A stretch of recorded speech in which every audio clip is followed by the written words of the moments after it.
Thank you. And all separate. Good evening, everyone. At this time, I'll call to order the business meeting for the Faribault Public Schools School Board here on April 20th, 2026 at District Office. We welcome all of you who are in attendance and those who are watching online. Director Steves, do we have a quorum present? Yes, Mr. Chair, there is. Everyone, please stand for the Pledge of Allegiance.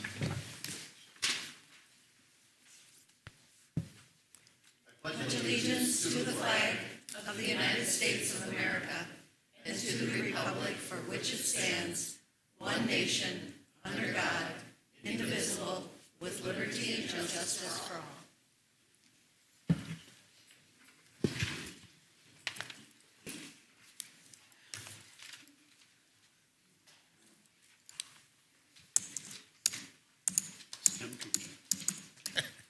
Thank you. Agenda item number 2 is approval of the agenda. Is there a motion for approval of the agenda? So moved. Thank you, Director Steves. Is there a second? Second. Thank you, Director Knudsen. Any discussion? Discussion? I got you covered on the policies there, yes? Thank you. Any discussion? Hearing none. All in favor of the motion signify by saying aye. Aye. Opposed? Motion passes. Agenda item number 3, recognition, awards, and presentations. Our presentation tonight is Jefferson Elementary School Instructional Celebration.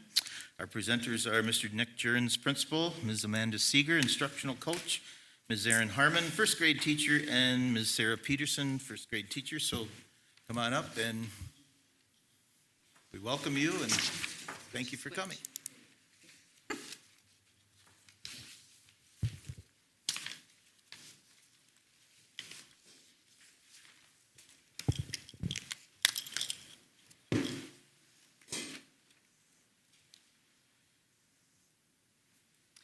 All right, good evening, everyone.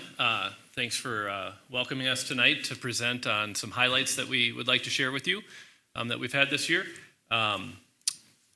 Chair Bellingham offered introductions. I'm just going to let everybody introduce themselves as well. I'm Nick Jurns. I'm the principal at Jefferson. I'm Amanda Seeger. I'm the instructional coach. Sarah Peterson, first grade teacher. Erin Harmon, first grade teacher, and we also have 2 other first grade teachers that work alongside of us as well.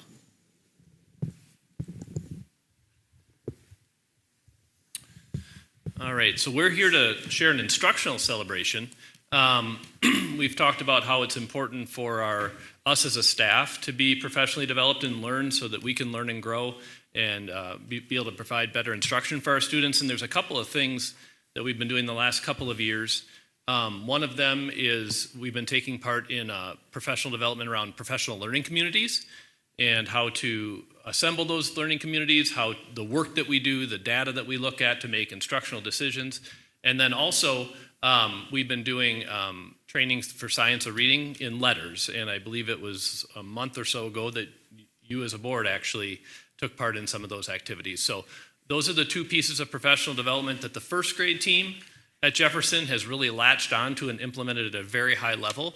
And we've got some evidence, some data that proves that our students are learning and growing because of those changes in the implementation that our first grade is having. So for the PLC piece, we've been doing 2 years of professional development with the First Education PLC Center. Gabe Hackett is the leader of that. Gabe actually came and presented with Jefferson last year. So you got to meet him then. A couple of the highlights that we've done or that we've focused our work on is the collaborative teams, Hattie's barometer of influence, using formative assessment, and then also observable impact. And so I actually put the definition of observable impact right there.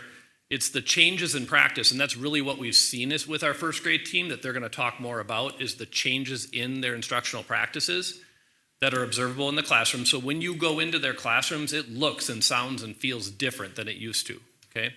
And then it leads to improved student and educator outcomes. And again, I'll have some data at the end to highlight those improved student outcomes. So I'm going to talk a little bit about the letters training. I am one of the letters trainers in the district. So we are just on Friday, we'll wrap up our 2 years of science of reading training. So these two, along with a bunch of other staff, have participated in that, and they've really taken to heart a lot of the research. So I'm just going to do a super, super brief overview because I can't do 2 years of training in right here. But it all really comes down to the reading brain.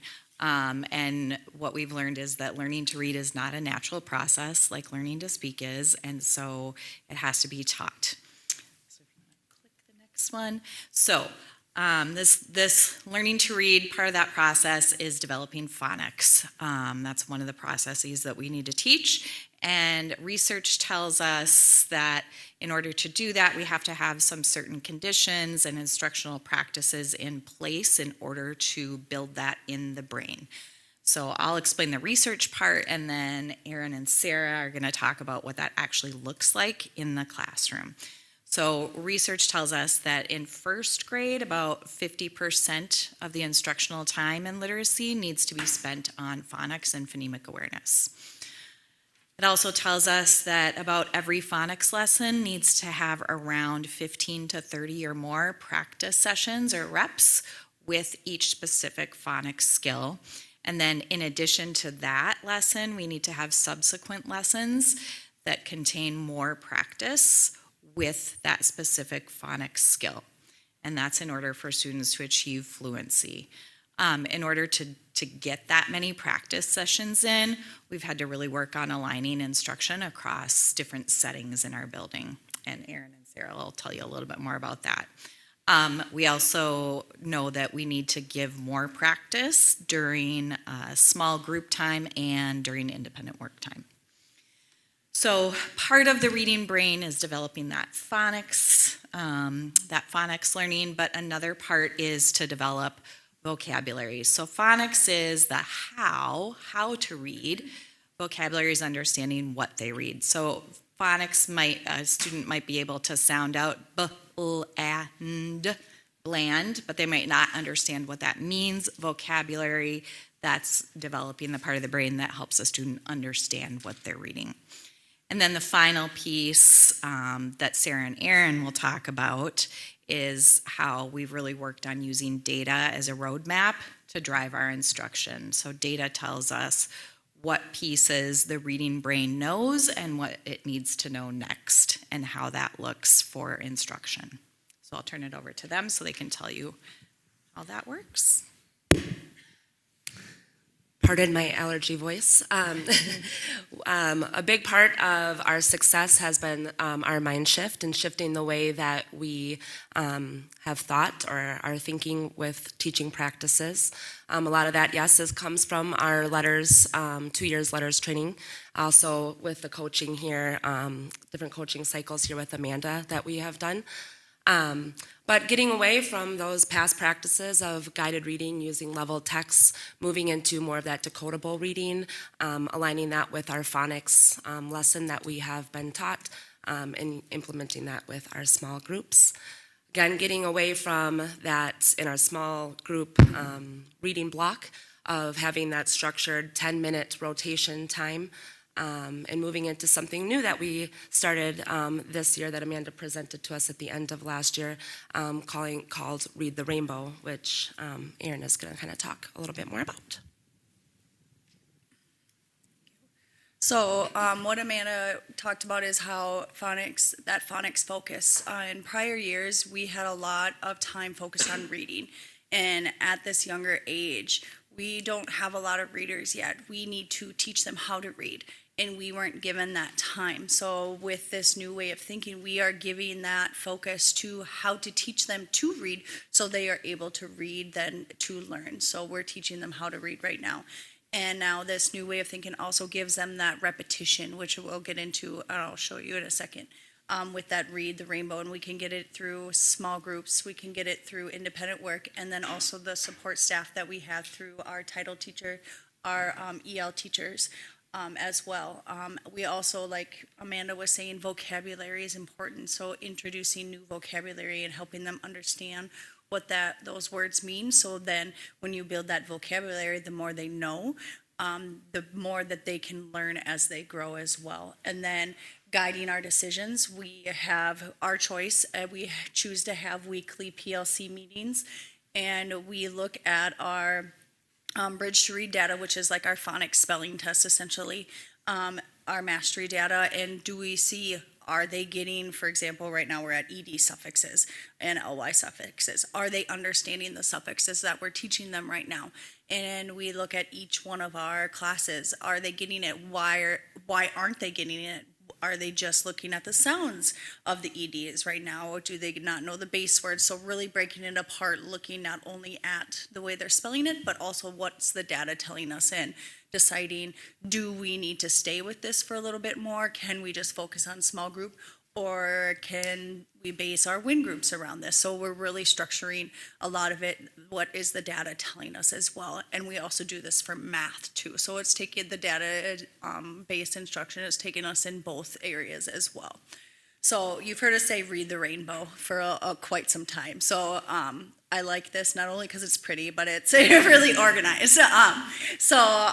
This is a task, and it's up displayed for our rotation time, and we just say rotation time just because it tells the kids what to do. It's not a set time of like you have to do your phonics fluency for this amount of time, because that, like Sarah was saying, that is something we've got away from. So it's more so jobs. These are my jobs for today that I am supposed to be getting done. So for example, that first part is phonics fluency, and that's more of like at your independent level. Some of them might be working on short vowels like b, at, those shorter vowel words, but I have other students that are at diphthongs, like oi words. So it's really based on where are you at and when, to help them with that repetition for where you're at.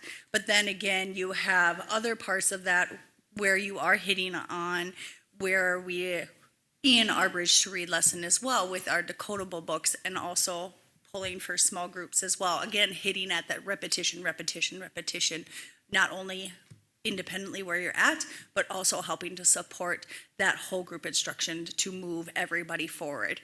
And then you can see there's a timer, and that just gives them, to hold them accountable for getting that stuff done before they can go into Splash Learn, which is a great resource that goes directly to the curriculum that we are also teaching them as well. And over on the side, you can see some firsties working not only in small groups with their teachers and our wonderful support team, but also doing some of their independent work as well. So that's what the Read the Rainbow gist is right there. So I'm gonna hand it all the way back down.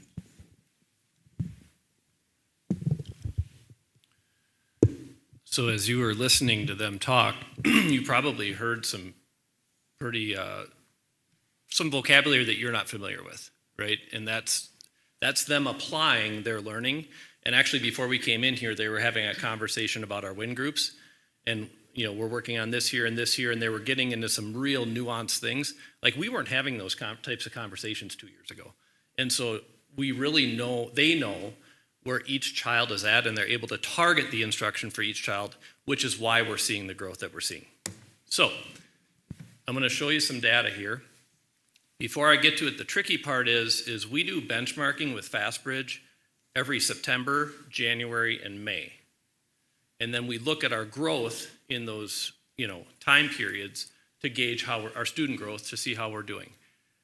This presentation, we built this a week ago, mid-April. So we don't have that benchmarking data for the end of the year, but I had Amanda work with the first grade team and run some progress monitoring data, which is for fluency, which we also track fluency for our building goals. So I'll try to explain this, but it's pretty cool what we're gonna see. So if we start up at the top here, from fall to winter, okay, so I mentioned we benchmark from fall to winter, from September to January. The student growth data for first grade, they had the highest growth in the building across all 3 tests. So we give 2 reading tests and 1 math test. When you look at the growth, the student growth in those 3 tests, our first grade team had the highest growth in the building, okay? Aaron mentioned they're also, looking at data in math in their PLCs as well. I would attribute it to that, okay?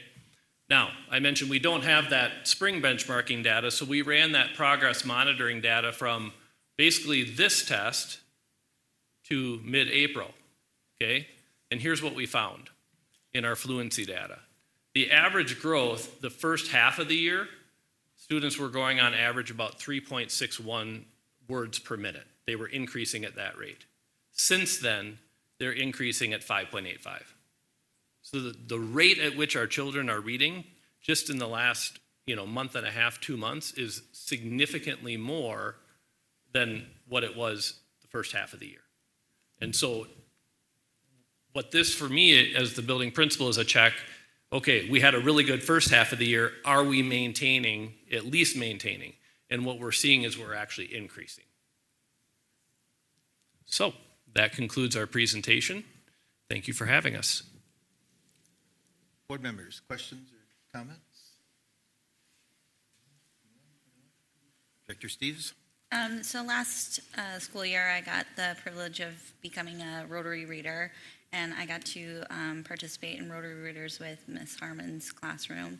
I'd just like to highlight her classroom management, and throughout the year, the intentionality showed, and you could tell every week they were growing and learning and really, really thriving. So it's not just the testing, it's not just the, are they growing, but they're happy and they're polite and kind and growing clearly at the end of the year. So shout out to the intentionality, shout out to all that you do for our students. Director Boudreau? Thank you, Mr. Chair. I would just ask if this growth is something unusual or something you haven't seen before in first grade?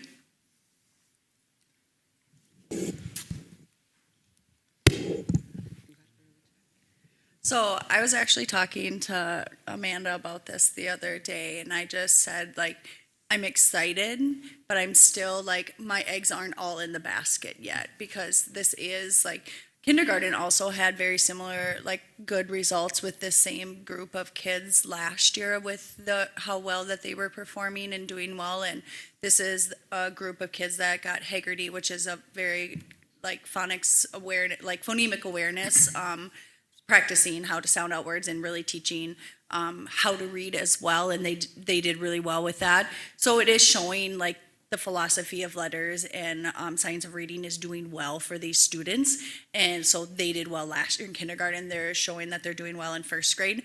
So I was just telling her that I'm very excited to see the incoming kindergartners and working with those as first graders next year to see if we see similar results, like the progress of these kids. We were just, again, Miss Peterson and Sarah and I were talking, we haven't gone this far in curriculum before. I was talking about suffixes, as first graders, we haven't gotten to ED suffixes before. So it is fun to see that. So right now it is an anomaly. We're hoping it's not gonna stay that way, because we feel like we have found stuff that is working, and because we have gotten finally to phonics and getting to what our students need. We're teaching them how to read. Before we're here, read this, and now draw conclusions of what is happening, make inferences. Well, how are they supposed to do that if they don't know how to read? And so now we're finally making that foundational piece for them to help them be able to read. And so that's a huge part as to why I think we're seeing that growth, because we are giving them those structures to be able to read. So. I think it's awesome to hear your excitement, and I'd like to hear from the others too about your reaction to what's happening here. No, absolutely. I have taught first grade here now this is my 11th year, and I have not seen, we have not made this progression in all of 11 years. So this is very exciting for us too. I just kind of want to say too, the confidence that we're seeing in our students too is so beautiful. And I think that, contributes to, this program that we're implementing. Director Moore? Yes, I'm really excited to see that. Oh, sorry. I'm really excited to see that we're getting back to the phonics and the vocabulary. I think, we really need that systematic, structured approach, because students do need to be taught how to read. And I think this is a good thing. I know a couple of years ago when this was brought up, I was really excited that we were going back to phonics and all of this. I have a question. You said handwriting. Is that going back to cursive? No. Well, there's some research out there that probably we should look at, so, okay. But yeah, getting back to I think this is a great thing. We've got to, the systematic, structured approach with phonics and the vocabulary, so I think we need to keep that up. Thank you. I guess, so to see students with getting the phonics instruction is huge, and I think we really missed out on a number of years not doing that. And so I just hope that this plays out, in the future, that we have all our third graders reading at grade level and going forward. So thanks for all you do. It sounds pretty exciting. And I'll just say that ties back to the reading brain that I was talking about, that we have to build that and develop that, and that's what is happening. And that's what the letters training, that's a piece. It is a piece of the letters training. That was not 2 years of just phonics. So I want to make that clear that that was one part. There's a lot more to the letters training than just phonics. There's a lot more to the brain than just that. So that is one piece that for first grade is a really important part. And so that's where we're seeing some success, because that was lacking in their area before. Mr. Chairman, I just have one more question. I wondered what the parents are how they're responding to this. Can I go? Yeah, please. So when we started getting the fall to winter, getting the January scores in, and they started popping up, like you guys started getting emails from me, because I'm like, oh my gosh, this is awesome, right? And then the next day, a mother comes walking in with her arms full of treats. Well, Sarah had reached out to one of her students' parents just to celebrate the incredible, like unheard of growth. And so parents were like bringing treats in for all the teachers. And so, sorry, I don't want to steal your thunder, but that was like super cool to be standing there that morning and what's going on here? And, oh, they heard about their child's score. And so anyway, that was super cool. You guys can add if you'd like. It's very exciting. It's very, very exciting, and I'm sure the students are feeling proud and building their self-confidence and self-esteem. Wow, it does a multitude of things. So thank you.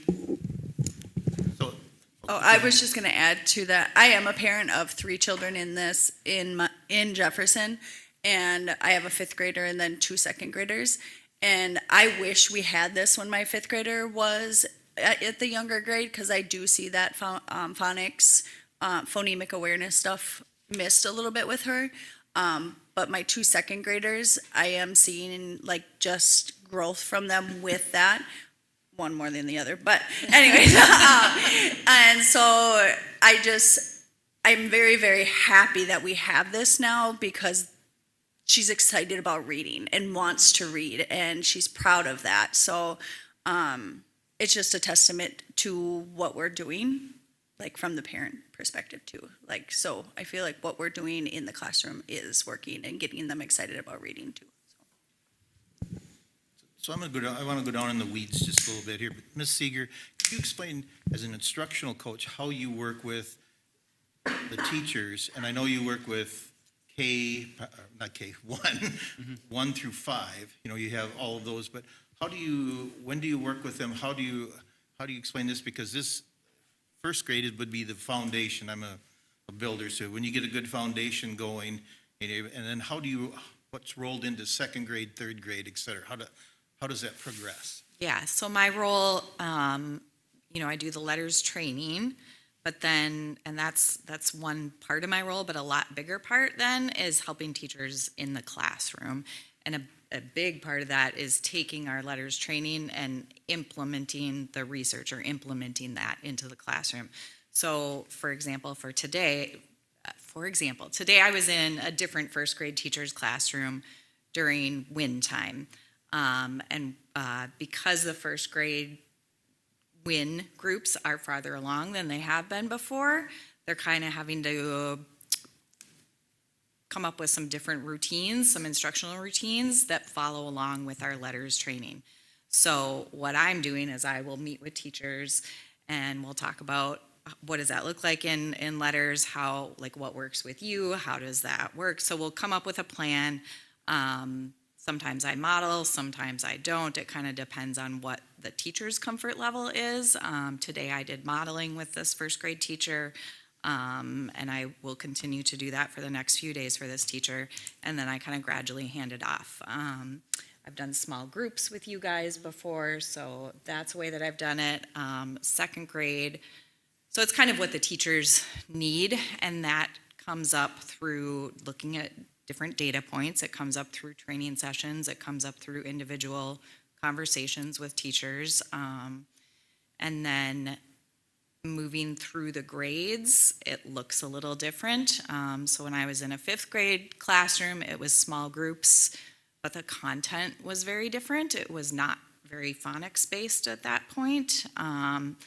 It was a lot more fluency based, comprehension based for those students. But it was all still tied to our letters training. Yeah, does that answer your question? You did, because it's for so many years, having been there, right, years ago, that I felt teachers were isolated. And so we would almost ask people, come in and watch me, how's my questioning technique? How am I doing? Am I in a rut, and things like this. So it's so important that we have an instructional coach come in and actually say, okay, here's your training. Modeling would be great. It's important that, or did you notice you were doing this? Or you could accelerate by doing it. So just the professionalism and how we teach and things like that, I think is just exceptional. So thank you. If I can add a piece to that as well. So with the upper grade levels, when we look at where they should be on their literacy journey, they should be up more in the vocabulary and comprehension and the morphology piece. However, we still have students that lack those basic phonics skills. And so Amanda has worked with some of our fourth and fifth grade teachers on looking at those students' specific data for those students and where they're at on their literacy journey, and giving teachers not just the resources of this is what I would use with them in small groups, but also modeling for them how to do it. And now I was actually just meeting with our fifth grade PLC last week, and they were talking about some of these students. I said, are you doing that in small group as well? And they said, yes. That's a piece that we missed in the past. If you were a fifth grader, you were getting taught at the fifth grade level. You weren't getting targeted instruction where you needed to be. We are now starting, we're beyond starting. We're not completely there with the upper elementary, but we're getting there. Thank you. Anything else?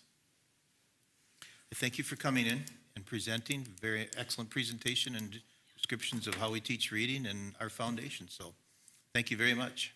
Thank you. Thank you.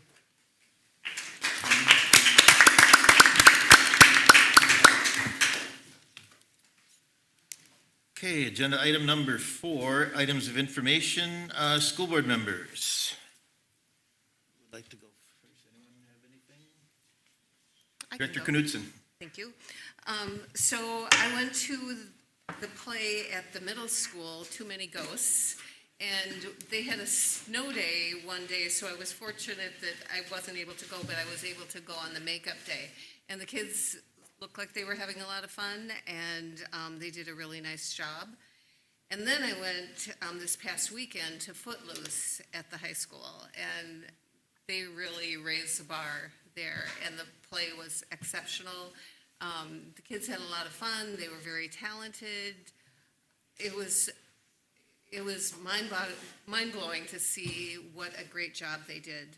And then today, Student Council was assisting with the Red Cross blood drive. So I saw a bunch of students there while I was giving blood. So, so everybody seems to be engaged and having fun that I've seen. Thank you. Anyone else? I just have a couple things. Last Saturday, April 18th, I attended at the Legion the Faribault High Flyers Banquet. I know many of you were there. What the High Flyers Banquet is a Faribault alumni, graduated from Faribault Public Schools alumni. They are recognized and awarded as for outstanding things that they have done. And this has gone on. If you go in the high school across from, I believe, the counselor's office, their plaques are hanging on the wall. And I believe this is the 6th or 7th year they've done that. and they recognized Saturday night, they recognized 4 alumni, all the way from 1978, one of them all the way to 2006 graduates, et cetera there. So it was just exciting to see. I said to someone, people who criticize the public schools should take a look at this and watch and see what our graduates do and what a great product we are putting out.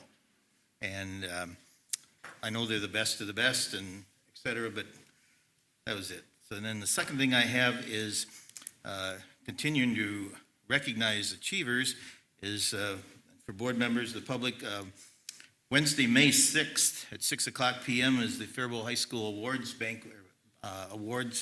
program. And so we recognize our seniors for different scholarships and awards, et cetera. Board members, as a reminder here, we do have a school board leadership scholarship.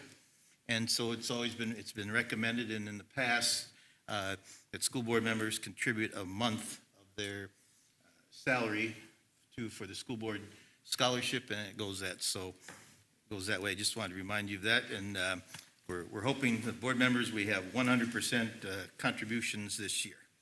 So go from there. That's all I have. At this point, anybody have anything else? Mr. Chair, I would Director just Woodrow. add with that distinguished graduate, a banquet we went to, that so many of them attributed their success to teachers that inspired them, and that was the most heartwarming part of it. And some of the teachers that were there, I mean, they're getting up in age, but they came and they were very honored to be able to present. So that was the best part of it. That's a good point. Okay. Superintendent Benty. Thank you, Mr. Chair. I think some board members are getting my... Excuse me, before you do that, I have to go to, I jumped to Mayor, sorry. Oh. I skipped it, so. Mr. Mayor Williams, Student Board Representative. Good evening. Last month was filled with many great things. Faribault High School's spring musical Footloose happened just this past weekend. All participants did a fantastic job acting and collaborating with their peers. I also went to the play, and it was really good, our musical. It's really good. Faribault High School students in National Honor Society also had the great honor to volunteer throughout the community this month. Students in NHS have been volunteering all year long, but this month was filled with some really cool and interesting opportunities. One example was a book drive put on at our high school all last week. Gently used books were brought in and then donated. Students also volunteered at the Neon Dance at Lincoln Elementary School. It was lots of fun to see young Falcon students enjoying time together outside of school. Lots of giving back from these dedicated group of students. Elections for the upcoming year are right around the corner. Student council positions like president, public relations, treasurer, secretary are all up for grabs. And also the upcoming senior class president position will be available. It should be super exciting to see new faces in leading programs throughout the high school. Also, I was going to note that student council did run the blood drive, and it was a big success. We had to actually ask for more openings, and they had to bring an extra person to give more blood because that's how many students wanted to do it. So yeah. It's awesome. Thank you, Ms. Williams. Superintendent Benty. Thank you, Mr. Chair. So I think I need to start guarding my notes a little bit better before these meetings because board members, along with student reps, tend to be stealing things off of my paper here. So a couple that weren't talked about is our kindergarten students recently visited the Arboretum for a day of hands-on learning and outdoor exploration.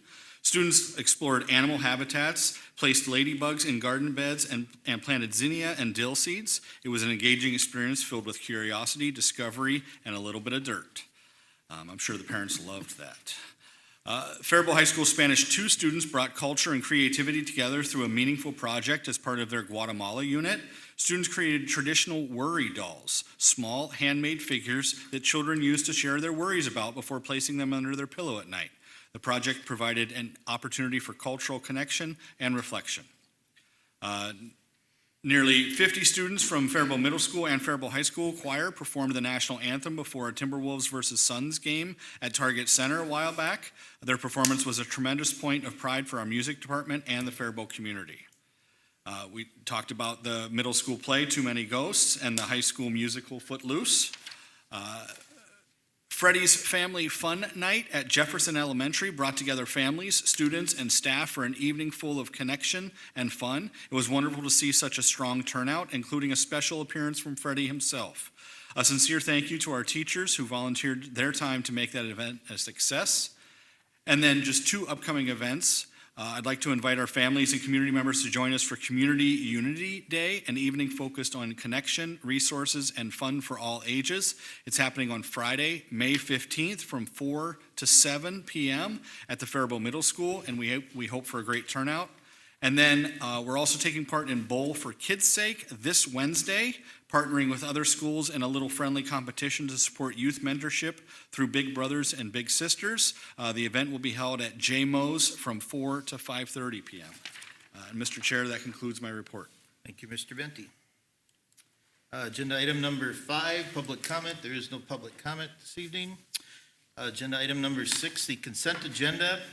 The consent agenda consists of minutes from the March 16th and April 6th, 2026 meetings, employment, additional assignments, other, authorization of payments, transfers, and investment accounts, and retirements. Is there a motion for approval of the consent agenda?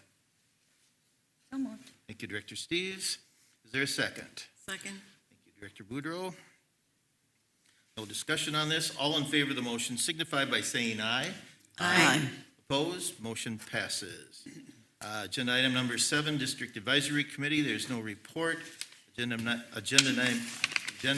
item number 8, Policy Committee. 8A is the Policy Committee minutes. I will turn it over to Directors Moore and Steve. I think the minutes reflect the meeting quite well. We had a plethora of policies for not included in the first reading of policies as they were full, complete reviews on our annual cycle. But we've got a couple with revisions. Most of the revisions are statutory guidelines, updates to references, those kinds of things. Yeah, I think that pretty much summarizes the meeting, Ms. Moore. So, yeah. And I was pleased at the last meeting that we're pretty much caught up for a while, so we won't have to meet until June 2nd. So that was nice to hear, so. Mr. Chair, I do have one of the pieces there for the first reading is a new policy, 625. So I would like to have some discussion around that one when we come to it, just to inform the board, because it is a unique new policy. Thank you. Agenda item 8B is the first readings of policies. And for the public and transparency here, our first reading of policies are a review of policy 608, instructional service, special education. Review of policy 612.1, development of parent involvement policies for Title I. There was a review, number 3 is review of policy 704.1, development and maintenance of an inventory of capital leases and software-based information technology agreements. Number 4, revisions to policy 427, workload limits for certain special education teachers. Number 5 is revisions to policy 515, protection and privacy of pupil records. Number 6 is revisions to policy 530, immunization requirements. Number 7, revisions to policy 615, testing accommodations, modifications, and exemptions for IEPs, Section 504 plans, and LEP students. Number 8, revisions to policy 618, assessment of student achievement. And then number 9, new MSBA policy 625, responsible use of artificial intelligence. Any questions or comments on the first reading of those 9 policies? We're going to hold that. Number 9, we'll hold that for just a minute if there are no further questions on 1 through 8. there, we'll go to then the revision, or new MSBA policy 625. Superintendent Benty, go ahead, and if you would just want to explain that. Thank you, Mr. Chair. So what you're going to find is that this is a new policy from MSBA. It's about 14 pages long, and there's a lot of information in here. So there are only a handful of states that currently have AI policies for schools. This is MSBA's attempt at this, which is, in my opinion, a very good attempt. One of the things that when the policy committee went through this, there were some questions that were asked that are still outstanding. We haven't got around to answering those yet. I did let the policy committee know that there's a chance that that the board may pass this in May, and that we come back and alter it numerous times throughout the upcoming year. One of the things I'm learning around, especially when it comes to anything written about AI, that it's obsolete by the time it's even printed. So this is one of those pieces that the board has been asking for something around AI. MSBA, along with our committee, has produced this, but we also want to, I want to just make sure that there's an understanding out there that this is as of, even a few weeks ago to a month ago, which AI changes dramatically daily. So it's one of those policies that we may see pop up over and over again for changes through the committee. Questions or discussions? Mr. Benty in that? Okay. See none, we'll finish the, first reading of policies. 8C is the second reading of policies. I've been asked by Director Moore we'll deal with these individually. So 8C, revisions to policy 406, public and private personnel data. Is there a motion for approval of revisions to policy 406, public and private personnel data? So move. Thank you, Director Boudreau. Is there a second? Second. Thank you, Director Steves. Discussion, and Director Moore, I'll turn it over to you here for discussion. Thank you, Mr. Chair. I'm referring to, this is policy 406, public and private personnel data, and I'd like to have people turn to page 6. It would be under 5, private personnel data, F, and that's the revision. And I'm going to read it here. It says, notwithstanding classification by any other provision of Minnesota statutes, Chapter 13, upon request from an exclusive representative, personnel data must be disseminated to labor organizations to the extent necessary to conduct elections. I'd just like to be clear on this. Mr. Benty, this affects all employees, correct? That is correct. Yeah. What about volunteer staff? No? This would affect Just the employees. just employees, correct? Okay. And this would be without their consent, right? That their data would be sent, correct? Through the employment agreements, they would be signing on to all of our policies. They would be signing that. Okay, so it's, all right, so that's in the employment agreement then? So when you decide to work for Faribault Public Schools, you agree to the policies that we follow. Okay. I guess just from 40,000, this is my problem with it. So it will be disseminated to all of the unions, and we have the labor unions, we all know that this includes the teachers' union and those involved with the construction industries. I believe that approving this, for me, will give one political party a huge advantage over another political party. Since, most of us know, I think, that the teachers' unions and the construction industries are aligned with one particular party, the DFL. I know this is tied to Minnesota law. However, Minnesota law also purports to serve all groups equitably. So there seems to be a conflict within the Minnesota laws themselves. And in addition, if we approve of this, we are also in conflict with our basic principles of fairness and equitable access. With this in mind, I cannot in good conscience vote for this on the grounds that it is not fair and does not uphold the Faribault Public School principle of equitable access for all groups. Thank you. Further discussion? Mr. Benty, Mr. Bellingham, just to piggyback off of what Director Moore, okay, so let's just read through this whole paragraph. Notwithstanding classification by any other provision of Minnesota statutes, Chapter 13, upon request from an exclusive representative, personnel data must be disseminated to labor organizations to the extent necessary to conduct elections, investigate and process grievances, so on and so forth. When they talk about conducting elections, that's for labor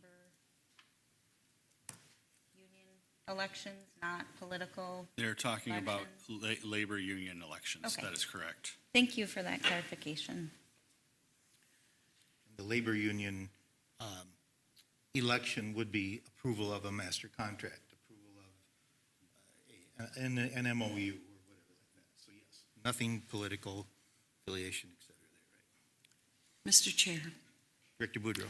Thank you, Mr. Chair. I know that there's many things I don't agree with that are in law, but this is in Minnesota law, and our district does have to do it. And if we don't, we could be subject to some action. So just so we all are aware of that, this was put in law by the Minnesota legislature. Doesn't mean it was put in law by both parties, but I remember that it was kind of a surprise. So, just a little information. Any further discussion? I just want to clarify that I cannot vote for this out of matter of principle. So thank you. Any further discussion? Seeing no further discussion, we have a motion for approval of the revisions to policy 406, public and private personnel data. All in favor of the motion signify by saying aye. Aye. Aye. Opposed? No. No, Motion noes. passes 4-2. Agenda item 8C11, revisions to policy 503, student attendance. Is there a motion for revisions to policy 503, student attendance? So moved. Thank you, Director Robichaux. Is there a second? I'll second this one. And discussion. Once again, Director Moore. Thank you, Mr. Chair. There's a couple points here on page 10. I'd like a point of clarification. We're talking about habitual truant. It seems that we're redefining student truancy. Am I correct on that? We're adding on, it would be on page 10, number C, habitual truant. And then they add a paragraph here. It says, pursuant to section 260C.163 subdivision 11, habitual truant also means a child under age 12 who has been absent from school for 7 school days without lawful excuse, based on a showing by clear and convincing evidence that the child's absence is not due to the failure of the child's parent, guardian, or custodian to comply with compulsory instruction law. So there's a few negatives here. I just want to make sure I'm clear.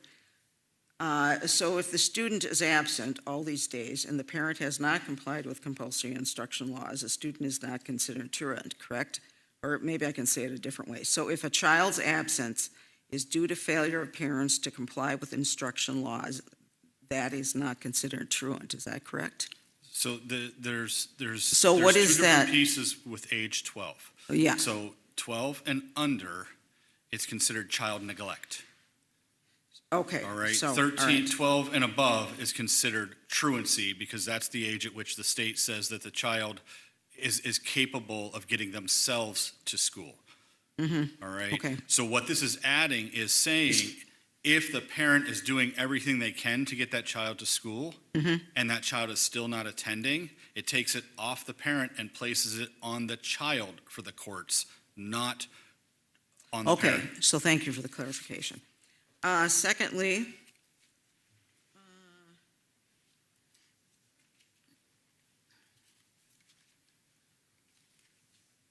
It's on page 8. It's number 3, religious observance accommodation. And now we are adding "and cultural." And it says reasonable efforts will be made by the school district to accommodate any student who wishes to be excused from a curricular activity for religious observance or American Indian cultural practice, observance, or ceremony. Requests for accommodations should be directed to the building principal. I guess I'm having a problem with, I think religious accommodations are good, but I think when we get into cultural observances, I think we're opening the door here to something that maybe we don't want. You have to think about the ramifications. And I've already got one parent and probably a few more complaining that we as a district are already taking off more teaching days in the classroom than we should. And I think this will add to it. Is this really good for the student academically? One of the things, too, I think we have to realize that we're not cultural centers, that we're academic center. And so maybe we need to get our achievement levels up to acceptable levels, and if the community wants it, then go into the cultural aspect. Theoretically, I guess under this, a student can ask to take off, for instance, a little early to prepare for the Oktoberfest in New Ulm. They can, what about taking off for the week of Kwanzaa? What about the Swedish or French cultural festivals? I think we need to think about this, and this cultural observance is opening us up to a lot of things. I think it's mainly depriving students of learning the basics of reading and math. And I just have a problem with I think religious is fine, but when culture can be just about anything. And I don't know if we even, there's a number of cultures. I think there's 27 in Minnesota right now. And I think what we're doing right here is just opening up the door to, a number of things that a student wants to take off for this, wants to take off for that. And if we do it for one, we're going to have to do it for all. And that's one of the problems I'm having with that. And Director Moore, if you're moving on to another piece that I'd like to address something with this one right here. should I wait then? If you would. Okay, that's So fine. I just want to ask. I have one more after this. So, Director Steves and Superintendent Benty, in the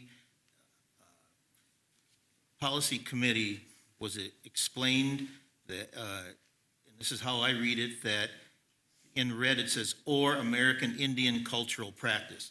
I don't see other cultural practices. I think how I read this, it refers specifically to American Indian culture.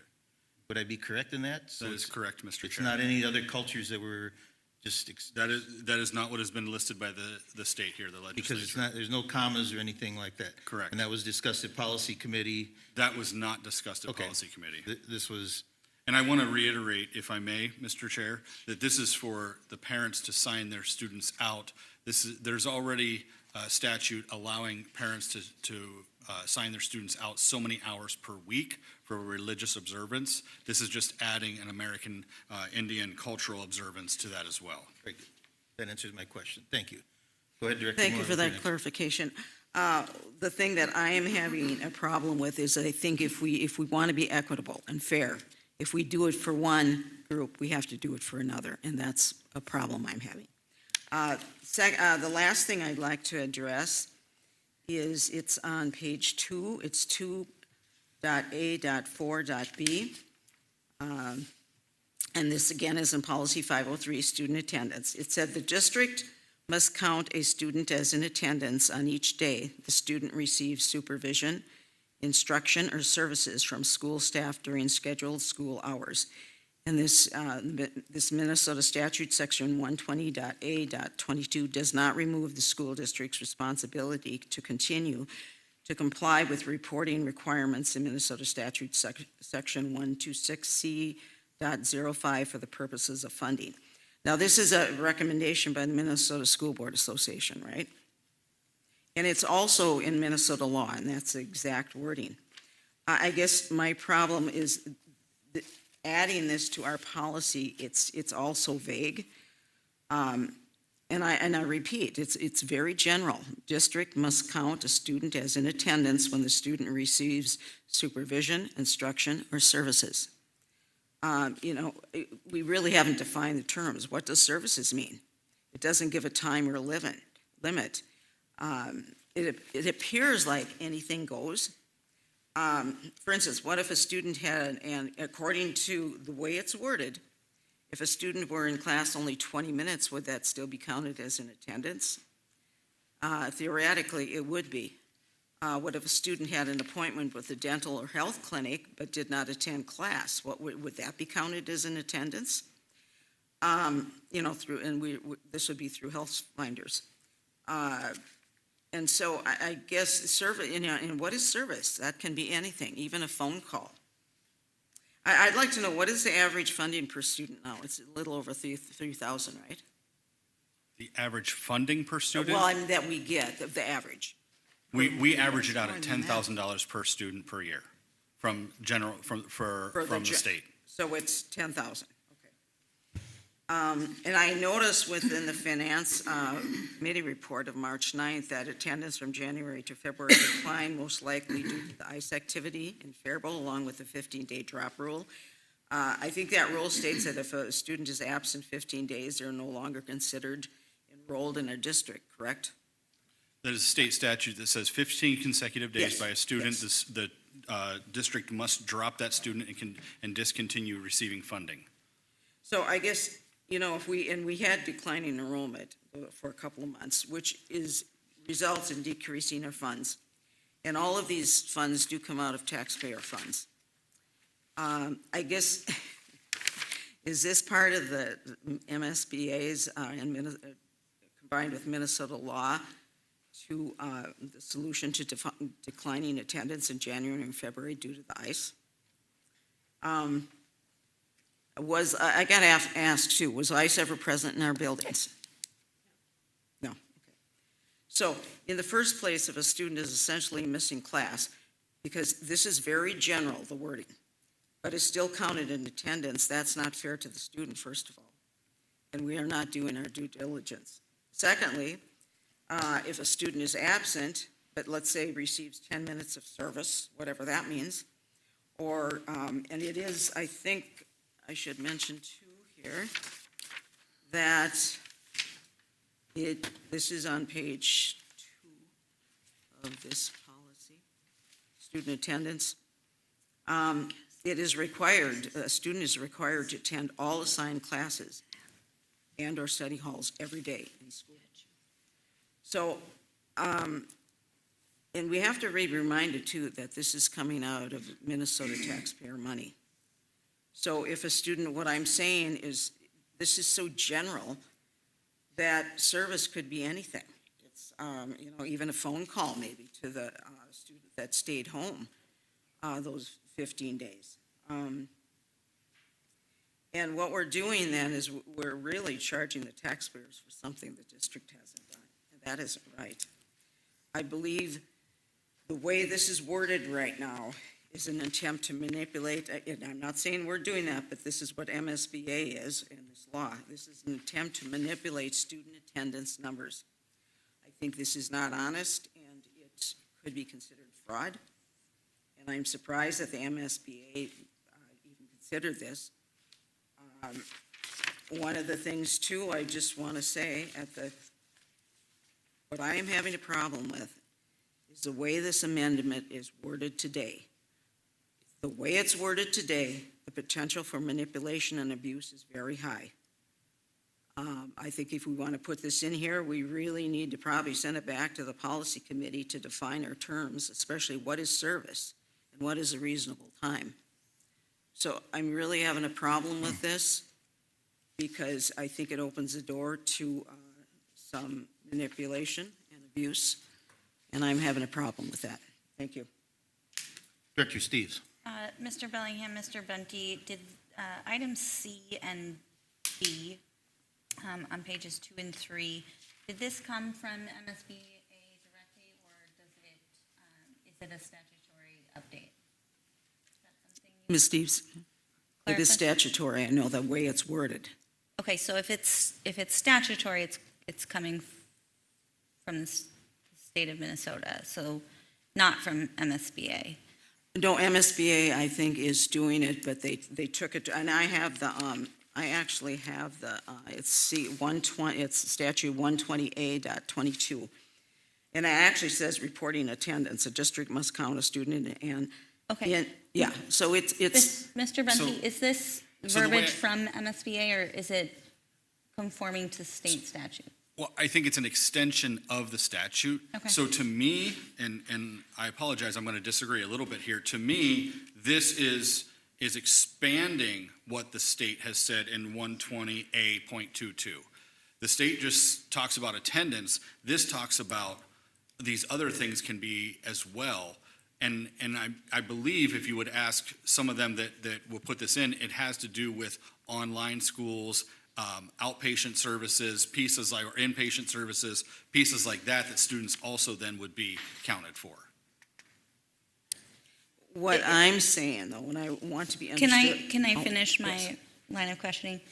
So if we were to kick this back to policy or table this until the next policy meeting to get some clarification, I guess I'm understanding and reading it as if a student comes to school and has a headache or throws up or, I don't know, whatever illness my children have had in the last 3 weeks, that's counting as a service, correct? Correct. In the nurse's office? Yes. Okay, so is my child, if they leave within the first 30 minutes of class, are they counted for a full day of class, or are they counted for a half a day of class? And that's situationally dependent, right? That's, yeah, because our elementary schools count students by half days. They take attendance twice a day.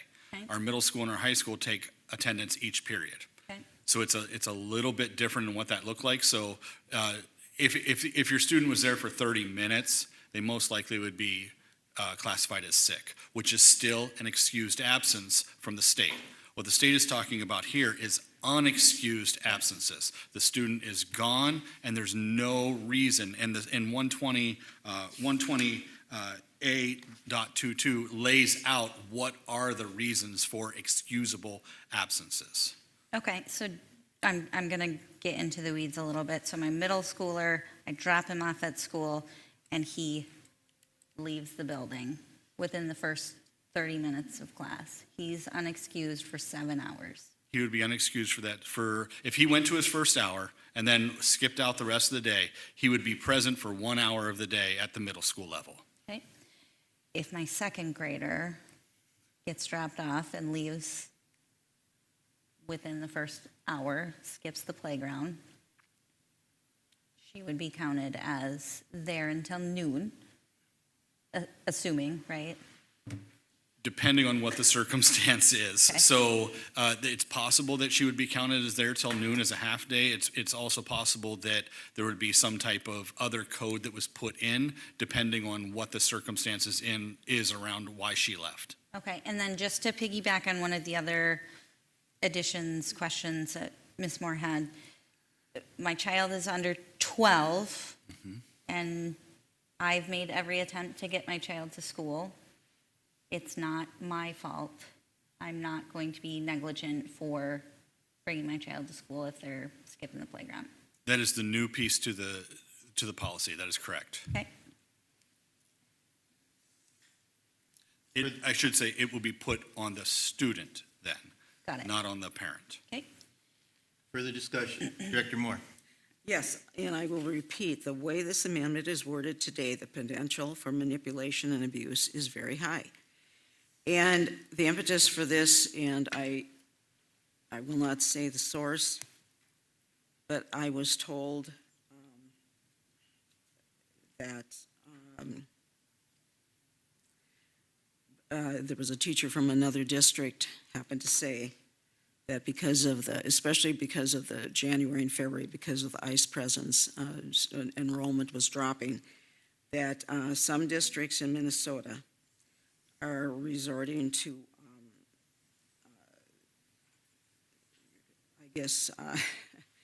manipulation of student attendance records. So when I heard this, I thought I had to take some action here on behalf of the public. I think the way this amendment is worded, again, the potential for manipulation and abuse is very high. I'm not accusing anyone. But since this whistleblower did come forward, and I did hear about it from a reliable source, I do think that we really need to define some terms, like what is service, what is, especially service. That could be anything, and there's no time limit on that. So that's the reason I'm bringing it up, and I'm very concerned. And so I won't be voting for this policy. Thank you. So, last comment here, discussion, is this is a second reading of policy 503. It was reviewed and revised in the policy committee, April, probably February. I'm guessing March. February, March. Yeah. We reviewed it for the first reading last month at the business meeting. I do not recall any of this discussion brought up in the first reading of that. And now when we are to policy, to the second reading to approve that, we have all sorts of now questions from people who are on the policy committee. So I'm firmly believing that we should approve this. It's been approved by the policy committee, first reading, second reading's been discussed, and then we need to move forward. Any last discussion? I did not approve of that. I think the vote went down, 6-1 or whatever it was. At that time, I was just hearing about this, and I think I need to gather some more information. But this is the reason I'm bringing it up, because I will not be voting for it. Thank you. We have a motion for approval of the revisions to policy 503, student attendance. We're ready to vote now. All in favor of the motion for approval of the revisions to policy 503, student attendance, signify by saying aye. Aye. Opposed? No. Motion passes 5-1. Agenda item 8C, number 12, revisions to policy 520, student surveys. Is there a motion for approval to the revisions? Is there a motion for approval of revisions to policy 520, student surveys? So moved. Thank you, Director Robichaud. Is there a second? Thank you, Director Boudreau, for the second. Discussion. Director Moore. Yes, refer to page 3, please. And it's B, the second paragraph. It says the right of a parent of a student to inspect upon request of the parent any instructional material used as part of the educational curriculum for the student and any applicable procedures for granting a request by a student for such reasonable access to instructional material. And I won't read the rest of it, but I see we've added any applicable procedures and reasonable access. Now, Mr. Benti, does that mean that the parents have to have a formal request, or can they do it verbally? So For I think instructional material. if parents are looking for instructional material, there's a form that they fill out asking for it, So it and would then be it is pulled for them, and they're able to come to the district office and look at it. Okay, thank you. I guess just by the adding, because it said and procedures, but now we're adding any applicable, and we're also adding reasonable access, the word reasonable access. So I guess this seems to me just to be a subtle attempt to make it more difficult for parents to access their child's instructional material. And so for that reason, I'm voting against this. Thank you. I'll just piggyback on that. I respect your opinion, but I'm just going to read through the entire paragraph. Again, the right of a parent of a student to inspect upon request of the parent a survey, including evaluation created by a third party before the survey is administered or distributed a school to a student, including any applicable procedures for granting a parent's request for reasonable access to such survey. So, in my opinion, It's the right of me as a parent to inspect the survey, the evaluation, whether it's created by the school or created by the third party. It's also the right of me as a parent to ask or inquire about any procedures in which to do so. So simply, I mean, just saying, Mr. Bunty, what is the survey? I mean, there's a formal process, obviously, but for me, this paragraph would allow me to have the right to the survey. It would also allow me the right for him to explain to me the procedures in which to acquire the survey. Isn't that what we want?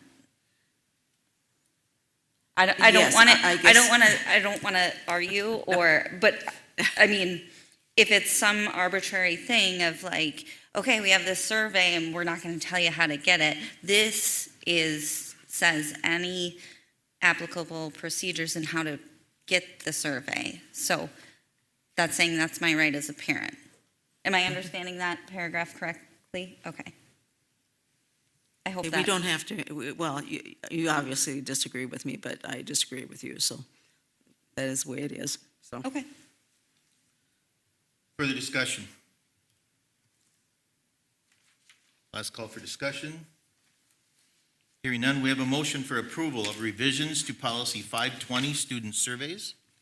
All in favor of the motion signify by saying aye. Aye. Opposed? No, Motion passes 5-1. Move on to agenda item number 9, other committees. 9A is Finance Committee, and I will turn this over to Director Boudreau. Thank you, Mr. Chairman. The Finance Committee meeting was held virtually on April 13th. Committee actions include approval of the minutes from the March 9th meeting, approval of the purchase and sale agreement of the Alternative Learning Center with a closing date of June 30th, approval of a recommendation to hire Clifton Larson Allen for 2026 auditing services after reviewing proposals from 3 auditing firms. I believe there'll be a savings.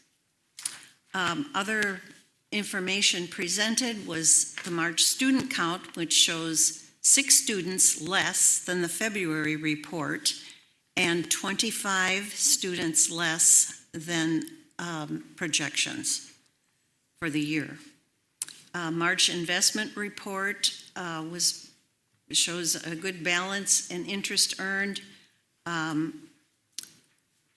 Comparative financial notes, we received over $100,000 credit for energy costs. Our costs have been quite high, but we received a credit due to errant reading. Current revenues in self-insured fund are currently meeting expenditures. The year-to-date expenditures shows a slight drop in spending for supplies and materials and capital expenditures, but we are on track with prior years. Financial strategies, some notes. RFPs, requests for proposals, will be sought for food service, copier, printer, and phone system vendors. The meeting was adjourned, and the next meeting scheduled for May 11th at 7:30 a.m. Thank you. Thank you, Director Boudreau. Agenda item 9B, the Facilities Committee. Director Moore. yes, let me get my facilities folder out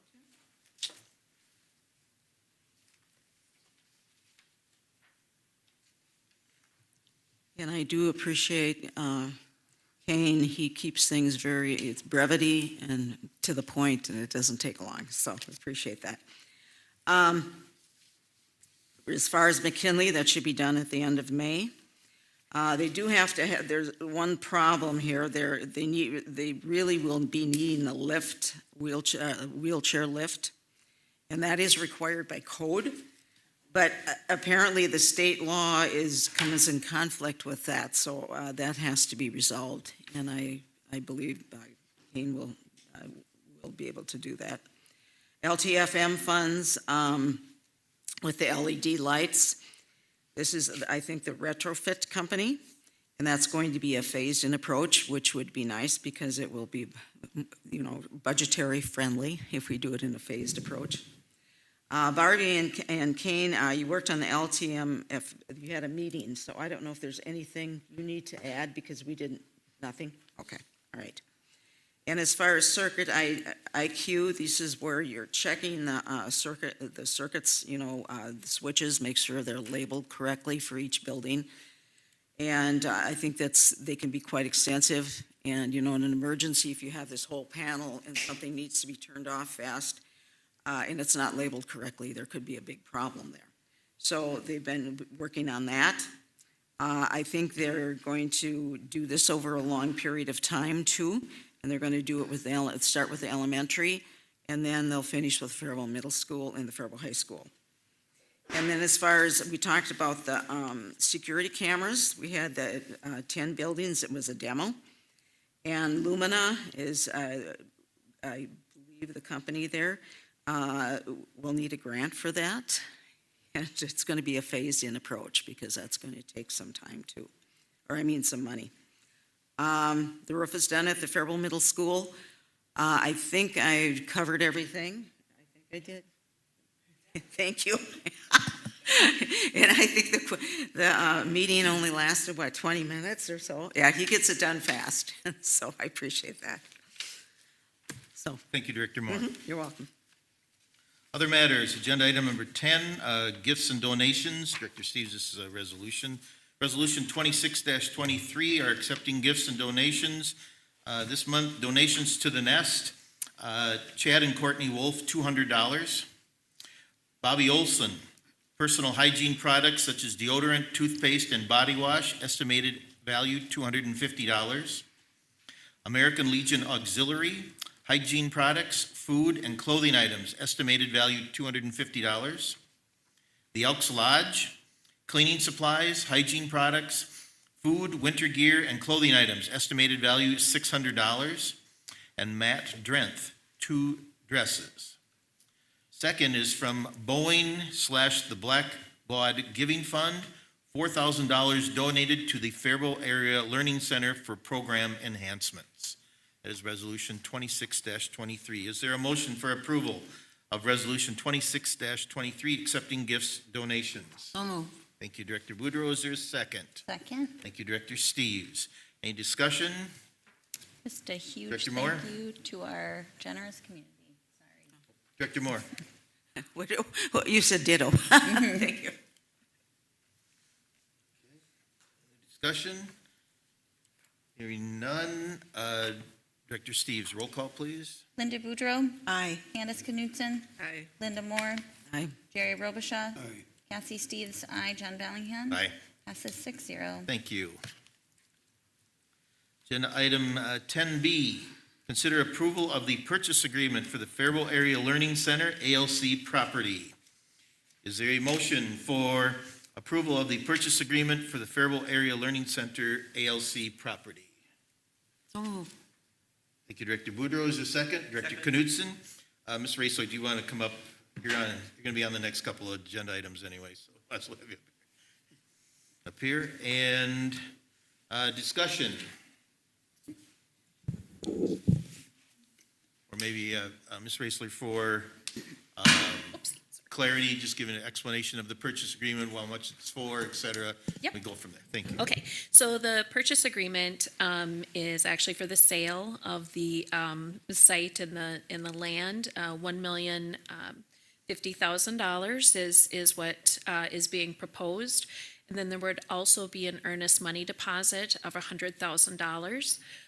We've discussed with with who is helping the realty company as well as the proposed buyer to have a closing date of June 30th so that we can finish up the year and get everything moved out of the current ALC building and then into McKinley, hoping that that's finished and ready to go. So that is the current proposal. Thank you. Discussion? Director Robichaud. Is the building going to be tore down, I assume? I don't know. I don't have those details. Well, if it is, I think you should invite Dr. Berge Okay. for that instruction as superintendent. Recall how many years were we out there? It used to be the old control data building Oh, sure. in the district office for many years. Discussion, Director Moore. Yes, thank you. I haven't heard any objections from the public, so I think it's a go. Discussion, Director Knudsen. I guess, thank you. So does it look like the building will be ready by the 1st of June so that they can Yeah. start moving? Yeah. Okay. July, yes. Yep. Okay. Yep. I mean, McKinley will be McKinley. ready by Yep. July, August for sure. They'll be Right. already, excellent, thank you. But it'll be ready for the ALC staff to move Yes. everything in. Yep, that's our June. goal. Yep, absolutely. Okay. And I'm, very optimistic that we'll be hitting that deadline. Director Rocho. Here, one more question, thank you. Maybe you could clarify, any proceeds from that sale has to go into capital improvement, cannot go into the general fund, is that correct? It may not go into the general fund. Right. So it has to It will into go into capital. operating capital, and then we'll use those dollars to help with the remodel at McKinley. Okay. Mr. Chairman, Director Boudreau. I just want to thank Barbie for all the work she's done on this. It takes a lot of extra time, and I think we've come to a good agreement. Thank you. Thank you. Yes, I wish to echo that. Ms. Raisler and also Superintendent Benty, both of you had instrumental work in getting this done right there. So thank you for that. Any further discussion? Hearing none, we have a motion for approval of the purchase agreement for the Faribault Area Learning Center ALC property. All in favor of that motion signify by saying aye. Aye. Opposed? Motion passes 6-0. 10C, consider approval to change auditing firms to Clifton Larson Allen. Is there a motion to approve to change auditing firms to Clifton Larson Allen? So move. Thank you, Director Boudreau. I'll second that. Okay. And discussion, Ms. Raisler, I think I will just turn that over to you again. So it's been at least 4 years since we went out for a request for a proposal for auditing firms, and it is always good practice to go out to ensure that we are getting the best service for the best price. We have had Bergen KDV for quite a few years, and it was actually Clifton Larson Allen that we had prior to Bergen KDV. The recommendation is to go with Clifton Larson Allen. Because they are the least expensive per hour. We did have 3 bids. They were from Ide Bailey, Clifton Larson Allen, and of course Bergen KDV also provided a proposal for us. I have familiarity with Clifton Larson Allen as well, and so can speak to the customer service that they have, as well as the quality of work that they do. And so feel comfortable in this process going with them. I actually have, I've worked with all 3 of them now, so even Ide Bailey. So I do have familiarity with each one of them, and I do have confidence in the recommendation of Clifton Larson Allen. Brett Martindale and I did go through the proposals, and you can see the evaluation rubric so that you're understanding who scored what and why they scored it, and feeling comfortable moving forward with this recommendation if you approve it. Discussion? Director Moore? Yes, Barbie, did you develop the rubric? Yeah, That Brett was- and I did, yeah, I read through it, so thank you for doing that. absolutely. For the discussion? I was very impressed with the rubric, with that. And then also as a reminder, board members, this as well as the ALC property was approved by the Finance Committee, as Director Boudreau stated before. So, yes. Further discussion? Okay, we have a motion for approval of changing auditing firms to Clifton Larson Allen. All in favor of that motion signify by saying aye. Aye. Opposed? Motion passes 6-0. 10D, consider approval of the rates for our 2026-2027 health insurance premiums for all non-teacher employees. Is there a motion for approval of the rates for our 2026-2027 health insurance premiums for all non-teacher employees? So moved. Thank you, Director Steves. Is there a second? Second. Thank you, Director Knudsen. Ms. Yocum, do you want to come up, or, okay, just saying 8% is what's going to be here?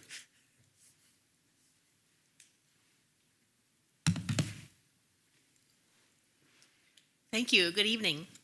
So this is a group that represents all of our non-teachers. So all of our paraprofessionals, custodians, directors, coordinators, principals, nursing staff, and so forth, all of our community ed people.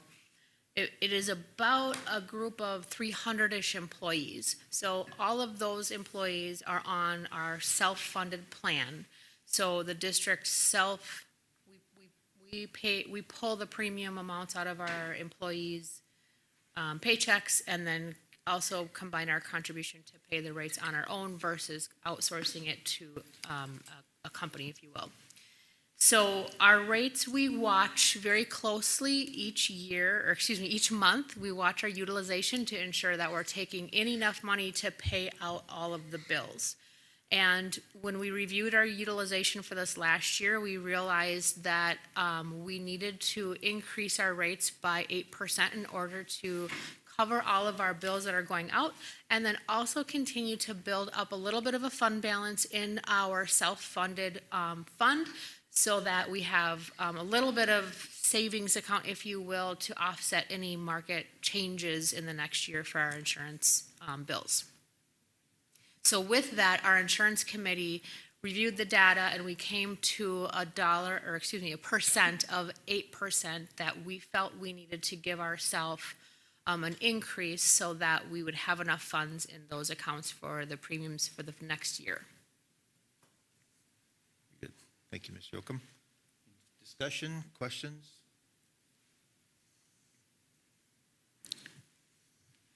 I believe this was also, besides the insurance committee, I believe it was also approved by the finance committee, I think the other day, didn't we? No, No, we didn't do this one? I don't think so. Okay, then It's I'm- first we're seeing it. Then I aired that, sorry. I aired that, so. Mr. Chair. As a member of the insurance committee, it was Ms. Yocum and George Vanderveet, I probably mispronounced it, but they do an excellent job laying out all our data, laying out the costs, what people who are using the insurance and things, and it's quite complicated, and they do an excellent job, and this is the recommendation from that committee. Director Boudreau, do you have a question? I guess I'm concerned how much it is, but I'm going to abstain. I have people in the system, and I'm abstaining. Very good. Okay, thank you. Further discussion? Okay, hearing none. We have a motion for approval of the rates for our 2026-2027 health insurance premiums for all non-teacher employees. All in favor of the motion signify by saying aye. Aye. Aye. Opposed? I abstain. Abstention? 1. So we have, actually goes in the majority, so it passes 6-0. We'll note the 1 abstention in the notes. Okay, agenda item 10E. Consider approval of Resolution 26-24, placing a non-probationary administrator on ULA status. Is there a motion for approval of Resolution 26-24, placing a non-probationary administrator on ULA status? Motion, please. So moved. Thank you, Director Robichaud. Is there a second? I will second it. I'll second that. And discussion, so I will simply turn it over to Ms. Yocum once again. Thank you. This action is a result of our district budget adjustments that we brought forward back in March. This is the action. This is a result of dissolving one of our Faribault High School assistant principal positions. The person in the position is tenured and will be placed on unrequested leave status for the next 5 years with our district. Questions? Discussion? Director Knudsen? So what does that mean? That she could come back in the next 5 years if that position opened up? Yes. Okay, thank you. Further discussion? Further discussion? Hearing none, we're ready to vote. This is a roll call. Director Steves, please. Linda Boudreau, Aye. Candace Knutson, Aye. Linda Moore, Aye. Jerry Robichaud, Cassie Steves, aye. John Bellingham. Aye. Passes 6-0. Thank you. 10F, consider approval of Resolution 2625, probationary teachers to be non-renewed for the 26-27 school year. Is there a motion for approval of Resolution 2625, probationary teachers to be non-renewed for the 26-27 school year? Also move. Is there a second? Second. Thank you, Director Steves. Discussion. Ms. Yocum, do you have any input with that? It was just pretty self-explanatory, right? Non-probationary Yes. for next year. Mr. Chairman, does this have to do with the budget? I mean, with our budget reductions? I'm It does. sorry, I don't understand. Okay. Sorry, no, it does not. It's more of a licensure issue and some program changes at the high school. Okay, thank you. You're welcome. Further discussion? Discussion? Okay, Ms. Steves, this is a roll call. Ms. Director Knudsen, I'm assuming you're going to abstain. Thank you. All right. Go ahead, Cass. Linda Boudreau, Aye. Linda Moore, Aye. Jerry Robichaud, Cassie Steves, aye. John Bellingham, Aye. and Ms. Knutson, abstention. Yes. Abstain, so motion passes 5-0. 5-1, one 5-1, abstain. sorry. And then technically 6-0 with that. Okay, agenda item 10G, consider approval of the 2026 School Board Member Handbook. Is there a motion for approval of the 2026 School Board Member Handbook? So moved. Thank you, Director Boudreau. Is there a second? Second. Thank you, Director Knudsen. Discussion.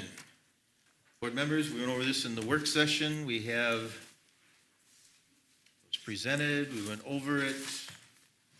Questions were asked, and I believe Director Moore sent out that email. You have amendment or a proposed change, correct? Correct. So I will turn that over to you. Yes, on page 21, it's under evaluating the superintendent. It would be this first bullet.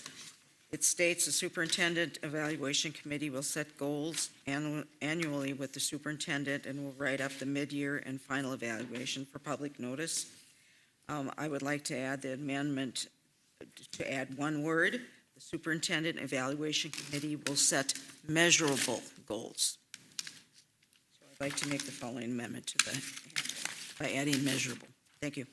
We have a motion to amend that sentence by inserting measurable. Is there a second to the motion to amend? I'll second it. Thank you. Director Knudsen, second, and then discussion. Director Moore, you wish to discuss this? Yes, and one of the reasons is a member of the public had contacted me and said, we really need to put measurable goals in. And I think it's very important, even when you, in the educational system, that we have measurable goals. So I think we need to add that wording in there. Basically, that's it. Further discussion? Director Steves. I would agree with this amendment. I guess one of my favorite quotes is, if you can't measure it, you can't manage it. But I do want to clarify that Mr. Bunty's current goals are measurable SMART goals. But adding that verbiage in there is okay with me. Mr. Chairman, I would concur with Director Steves that the goals for superintendent have been measurable ever since have been involved, so I don't know before that. So it's not that they have not been measurable. I think, I mean, this is my 8th year on the board, that the superintendent evaluation process, we've used the MSBA format for at least the last, I'm going to say 6 years, 6 to 7, we've gotten those. And I do believe the process has evolved in a very positive manner. And so we collaborate with Superintendent Benty on what we believe should be the goals for the district. We also look at our mission statement. We look at the playbook.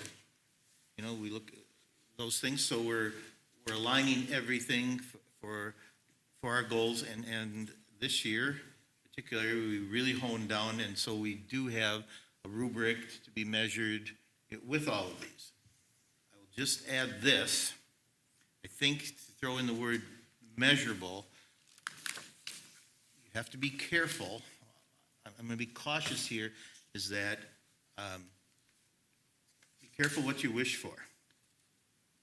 Because maybe not every goal or everything has a true number to be measured. I understand your rationale, if it isn't a goal and it's not worth to be measured, it's not worth very much. But in thinking about this for quite a while, are there any by putting measurable in here, are there any unintended consequences with this? So it's kind of that's my thinking right now. I can't really have any come to mind, but definitely, I guess I just wanted to stress, I believe our evaluation has come a long way since I joined the board eight years ago with that and by using the MSBA model, et cetera. So, Mr. Benty, do you have anything you would like to add? I don't have any concern with adding measurable in. I do echo what you say, that you do want to be careful because when you look at, and I'm going to speak openly and honestly here, when you're looking at measurable goals, it is possible many times that somebody is achieving their goals, but you still wish to not offer them another contract. And so being able to have that discussion as well is difficult at best many times. I guess the unintended consequence I was thinking was, so let's say if we take a teacher and we set a goal for that teacher that all students have to be at grade level reading and math-wise. Okay, that's a measurable, and if they don't achieve that goal, then is that cause for, since they didn't reach that goal, then is that cause for disciplinary or corrective measures? Because we know in a classroom with the diversity of learners, with the, I'm talking ability scale, non-readers to, if you're 6th grade, I had readers that were in 10th grade reading, I had ones that were in 2nd grade reading in my 6th grade classroom. So what would be my goals if I didn't get them all there or whatever? So unintended, I understand measurable, but so I just want to, been thinking about that. Director Robichaud, you look like you've been this road quite a few times. So I have no problem with inserting measurable goals in there. right. Any further discussion? Are we still talking about measurable? We're talking about the amendment, the word measurable, Okay, yes. I'll hang tight. Thank you. Any discussion on the motion to amend to insert measurable? Okay, hearing none, all in favor of the motion signify by saying aye. Aye. Opposed? Okay, the motion to amend passes 6-0. So we will insert measurable after set measurable goals annually. All right. So with that, now we're back to the original motion of approval of the school board handbook. Dr. Steves, do you have something you'd like to add? Just a clarification question. So will we review these handbooks prior to the organizational meeting? Or? So, Mr. Chair, if I may answer that? Certainly may, yeah. All right, thank you. So Mrs. Kenny and I just actually discussed this last week. And one of the things we thought was that this should be updated It's a living document, so it should be updated on a regular basis. And then we believe it should be approved by the board at or immediately after every time there's a new election and new board members that come on. So it would potentially at the least be every other January, but the board could decide that you want to do it once a year, depending on how many changes may or may not happen to it. Thank you for that. And then, yeah, just to piggyback, what Mr. Bellingham said at the work session is thank you to everybody that put time and effort into it. I think it's a great document, and I appreciate the online version. Save some trees. Director Robichaud. I have one issue under board compensation. That it lists the compensation in there now. I wonder if it should be that board compensation will be approved at the organizational meeting rather than specifically put a dollar amount in this document. That it should be set up the board chair at $400 and board directors at $325. I think that should just be determined at the annual meeting or the organizational meeting rather than having it in, or maybe the board will vote no compensation. That sounds like an amendment that I'll second. I will offer that as an amendment. Okay, so what I'm gonna say page, strike the dollar. what page is that on? Thank you. I don't have the page number.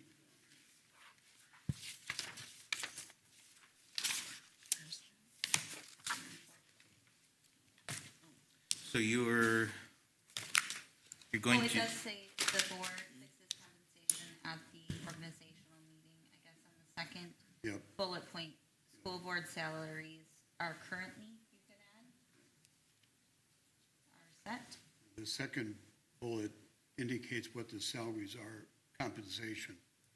And I'm just saying, why have the second one in there? Just board fixes compensation at the organizational meeting in January. so you do not want to, so that second bullet is information as what the board salaries are, we'll just announce what they are. So your amendment is To strike that second bullet. strike the second bullet, thank you. Is it, and we have a second to that? Okay, so further discussion? Mr. Chair, I think it's important to have the salaries in there so people know what they are. And obviously, they are on the agenda for the first meeting, they can be. I guess I just feel like it's important to have the salary. Noted. Discussion, Director Moore? Yes, I can see both sides. So, and I do agree with Director Robichaud, but at the same time, I think for public transparency, I do agree with Director Bedreau. So I'd have to go along with her on that. Director Just to Robichaud? follow up, the transparency is when the board acts at the organizational meeting in establishing the salary, the public becomes aware of what those salaries are. So there's no hidden agenda there. Mr. Chair, yes, I didn't mean to say that there was. I think my point was for transparency. It's just probably it's easy for the public to go in if they don't see, if they don't listen to the meeting or anything like that, they can go into this online and find out for themselves. So I guess that's what I meant by that. I should clarify that. What, Director Steve? what about adding the verbiage currently for the 25, 26 year? Well, then you might as well, then you'd have to change it every year. And if we're thinking about only every other year, then you have that issue there. I mean, how often do we approve our traditional school building handbooks? Every school year? Every year. Every school year, that's The correct. handbook, yes. This will be on the docket for approval of, in the organizational meeting as well. Any other discussion on the motion to amend by striking the second bullet on board salaries on page 14?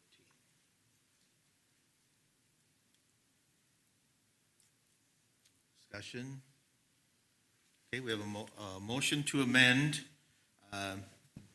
booklet here by striking the second bullet on page 14. School board salaries are set at $325 per month for directors and $400 per month for board chairpersons. Okay. All in favor of that motion signify by saying aye. Aye. Opposed? No. No. Let's do a roll call, Ms. Dees.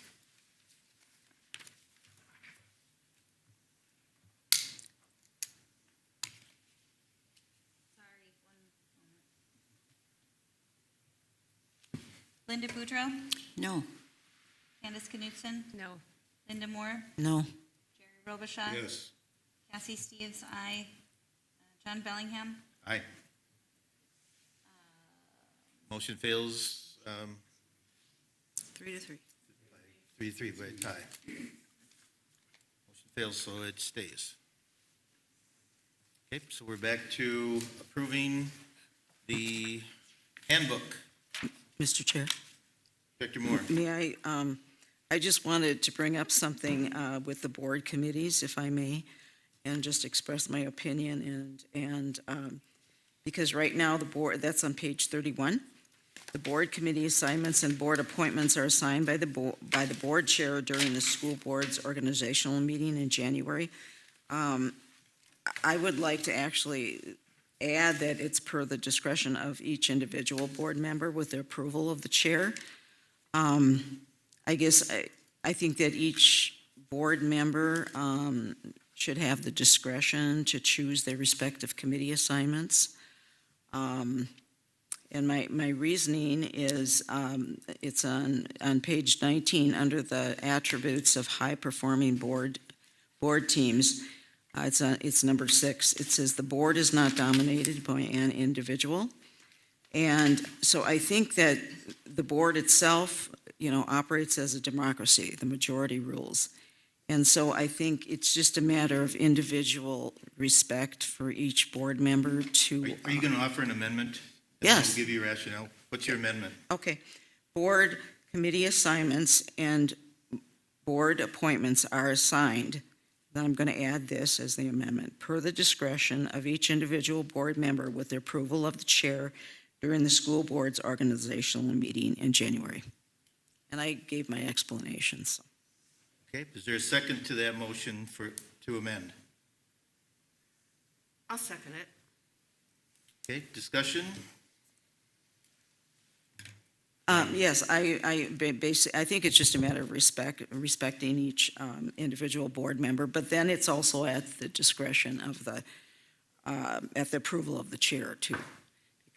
So that's basically my rationale. So having to do this twice now, like that's not a pleasurable job, because some people want some committees where you can only have 3 board members maximum. We're trying to get to 2.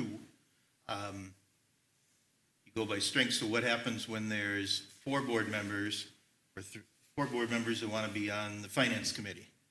Who's it come down to? Because if you have per discretion by talking to each board member, and at the end, somebody's got to make the decision. And that's where I say with the approval of the chair, and that's where Bottom line, the chair. chair still has the approval to do that. When there's a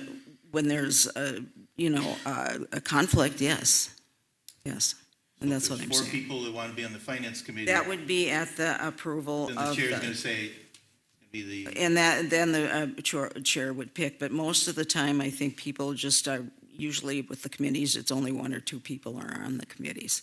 So, usually there is not a conflict. well, and we could, really don't want to talk about committees that much, but you don't want a committee to be totally board dominated. You don't want 3 board members on a committee of, let's say, like the policy committee. That's one reason I got off, was that if you have 3 board members and there's 7 or 8 policy committee members, you have a board-heavy committee, then if that's the case, you might as well conduct the committee business at the board table. But that's just my discussion. More discussion there? Director Steve? So I've lived through kind of both versions. I guess my preference is the way that we've done it the last couple of years. I feel like, between the chair's recommendation and, if he's got questions about like my own personal schedule or, if you think you'd be interested in, he does take those into effect. So I like how it's been going this year, couple years. So I'd be a proponent of keeping it the same. Mr. Chair, can I ask a question here? Certainly. Can I ask for the amendment to be read again? Because I just want to make sure that the language of it does not conflict with policy 213. So Okay. Board committee assignments and board appointments are assigned per the discretion of each individual board member with approval of the chair during the school board's organizational meeting in January. What I would like to see is more, I know in the years that we've done it before, this, or the last couple of years, I think it was, each board member could decide which committee they wanted to be on because it's with their interests. So I think it's just a matter of respecting the board members. Thank you. the only reason I bring that up is because policy 213 does say the school board chair may appoint up to and 3 for the committee. So I just want to make sure that any amendment doesn't. So this amendment technically does not, does it? That's what it appears, it sounds like to me. It's So still- it still would be the chair's decision, so. Right.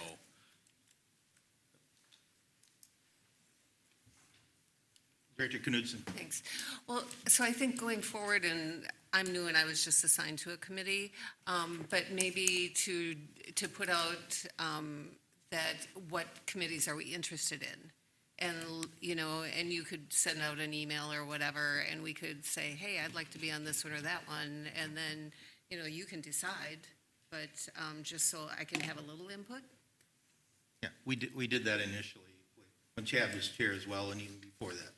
So, but Well, yeah. when I became chair, so if I upset somebody, sorry, but Oh, no. Yeah, I make mean, decisions. it's fine. It's been fine with me so far. yeah. I think the chair, no matter who it is, Cassie, next year, you can, you look at the strengths, when you have committee meetings, you look at strengths. Give you a little prep there, right? You look at strengths of board members and how they're interacting on those committees and how they vote, et cetera, and what committees they would be most fruitful with, and besides overloading them. I mean, I don't see too many other board members that have 7 committees like me that have put on, and maybe a lot of you don't want them, but whatever they're. Mr. Chair, what policy was that again? 213. 213. Further discussion? We have a motion to amend. And I didn't write all that down, so Jamie, you have that? Okay, all right, great. Did you have your question answered?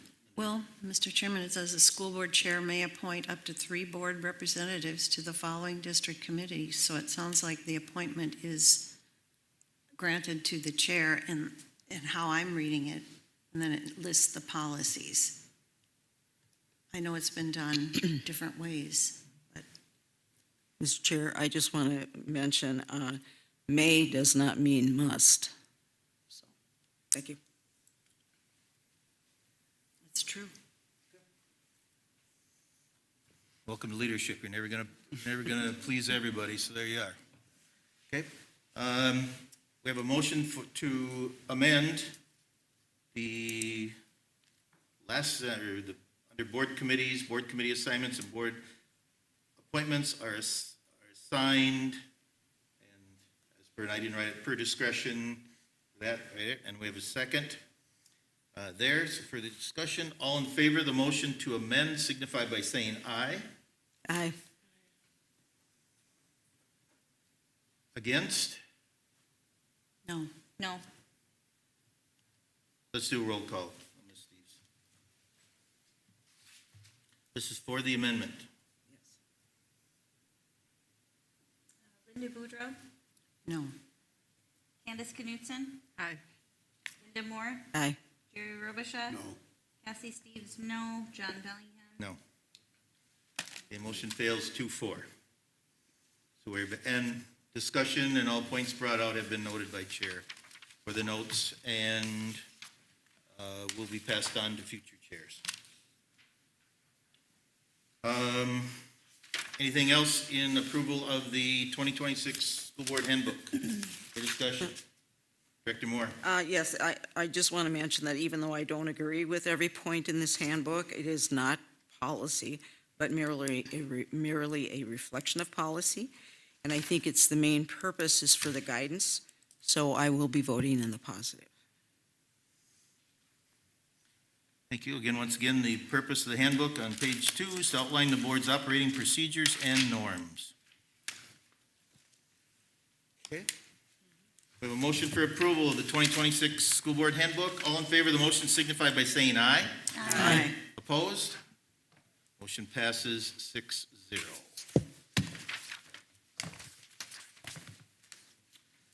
Dates to remember, agenda item number 11, April 22nd, 3:30 p.m., Community Education Advisory Council.